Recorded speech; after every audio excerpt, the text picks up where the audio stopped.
இன்றைக்கும் அமைச்சர்கள் ₹1 ஒரு துறையில வாங்கல. ஒரு துறையில ஒரு இடத்துல ஒரு அமைச்சர் காசு வாங்கிட்டாங்க சொல்லுங்க பாப்போம் திரு மு.க. ஸ்டாலின் அவர்களே. அப்போ ஒரு மாற்றம் உருவாகிட்டு இருக்கு தமிழ்நாட்டில்.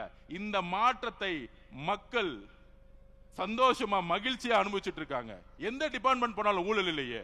ஆன்லைன்ல பட்டா கிடைக்குது, டிடிசிபி போனா அப்ரூவ்ட் கிடைக்குது, ரிஜிஸ்ட்ரேஷன் டிபார்ட்மெண்ட் போனா காசே இல்லாம இன்னைக்கு இல்ல நிலம் வந்து பதிவு பண்றாங்க. நெடுஞ்சாலை துறையில் ஊழல் தூக்கி எறிஞ்சிருக்கும், பொதுப்பணித்துறையில் ஊழல் தூக்கி எறிஞ்சிருக்கும், போக்குவரத்து துறையில் ஊழல் கிடையாது. அப்ப மக்கள் மகிழ்ச்சிய ஆவற நேரத்தில் ஒரு சூழ்ச்சி செஞ்சு இந்த மாதிரி செந்தில் பாலாஜி அவர்கள் இந்த மாதிரி பழைய அமைச்சர்கள்ட்ட எல்லாம் காசு 10,000 கோடி 20,000 கோடி இருக்கு, விலைக்கு வாங்கி ஆட்சியை கவுக்க முடியுமான்னு பாக்குறாங்க.